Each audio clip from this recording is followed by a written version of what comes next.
Chinese restaurant স্টাইলে তৈরি এই চিকেন ফ্রাইয়ের রেসিপি বা এর প্রস্তুত প্রণালী এত সহজ, কিন্তু খেতে কতটা মজা চিন্তাও করতে পারবেন না। এই চিকেন ফ্রাইয়ের উপরটা অনেক বেশি ক্রিস্পি হয় আর ভেতরটা হয় অনেক বেশি জুসি। এখানে আমি একটা বড় সাইজের চিকেন থেকে 4টা পিস নিয়ে নিয়েছি। এবার মাংসগুলোকে ছুরি দিয়ে একটু এঁকে নিচ্ছি, যাতে পেঁয়াজ এবং আদার পানিতে ভেজানোর পর এর ভেতরটাতে ঘ্রাণটা ভালো করে ঢোকে। এবার আমি বাটিতে নর্মাল পানি নিয়ে নিয়েছি, দিয়েছি টুকরো টুকরো করে কেটে রাখা পেঁয়াজ, লবণ, আদা এবং লবণ দিয়েছি 1 চামচ করে। ঘণ্টাখানেকের জন্য ভিজিয়ে রেস্টে রেখে দিয়েছি। এইদিকে আমি 4 টেবিল চামচ ময়দা এবং কর্নফ্লাওয়ারের সাথে মশলা অ্যাড করে নিব। দিচ্ছি 1/2 চামচ লবণ, 1 চামচ মরিচ পাউডার, সামান্য পরিমাণে হলুদ, 1 চামচ ধনিয়া পাউডার এবং দিয়ে দিব গোলমরিচ এবং জিরাকে গুঁড়ো করে হালকা টেলে নিয়েছি। এবার গুঁড়ো করে দিয়ে দিচ্ছি 1 চামচ, 1/2 চামচ দিয়ে দিচ্ছি গরম মশলা পাউডার।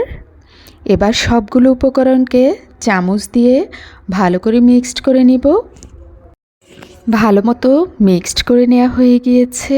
এবার ঘণ্টাখানেক পর মাংসগুলো পানি থেকে তুলে তুলে এভাবে ময়দা দিয়ে ভালো মতো কোট করে নিব। ময়দাকে ভালো মতো একটু হাত দিয়ে চেপে চেপে কোট করে নিতে হবে। এভাবে আমি 4টা পিসকেই কোট করে নিচ্ছি। 4টা পিস যখন আমার কোট করা হয়ে যাবে, এরপর আবার আমি একই পানিতে চুবিয়ে আবারও ময়দাতে কোট করে নিব। চাইনিজ রেস্টুরেন্ট স্টাইলে তৈরি এই চিকেন ফ্রাইটা তৈরি করা দেখতেই পেরেছেন কতটা সহজ, কিন্তু এটা খেতে যে কতটা অসাধারণ। উপরটা যেমন ক্রিস্পি হয়, ভেতরটা হয় অনেক জুসি। একবার তৈরি না করলে বুঝতেই পারবেন না।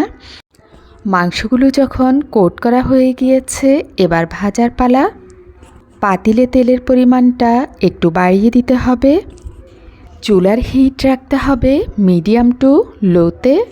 মাংসগুলোকে যদি অতিরিক্ত লো হিটে অনেক সময় ধরে ভাজতে যান, ভেতরটা কিন্তু অনেকটা ড্রাই হয়ে যেতে পারে। তাই মিডিয়াম টু লোতে রাখাই ভালো। চিকেনটাকে যে মশলা দিয়ে মাখানো হয় নাই, খাওয়ার সময় এর ভেতরটা এতটাই টেস্টি হবে যে বোঝাই যাবে না যে আমি মশলা দিয়ে মাংসটাকে ম্যারিনেট করিনি। কিছুক্ষণ পর পর উল্টিয়ে নিতে হবে। চিকেনটা ভাজা হয়ে গিয়েছে, এবার নামিয়ে নিব।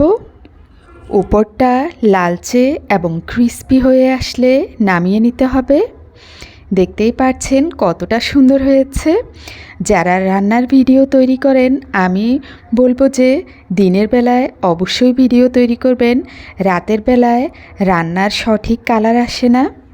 তো দেখতেই পাচ্ছেন কতটা লোভনীয় হয়েছে। আশা করব সবাই খুব সহজে এই রেসিপিটি তৈরি করে ফেলতে পারবেন। সবাই ভালো থাকবেন, আমাদের জন্য দোয়া করবেন। আল্লাহ হাফেজ।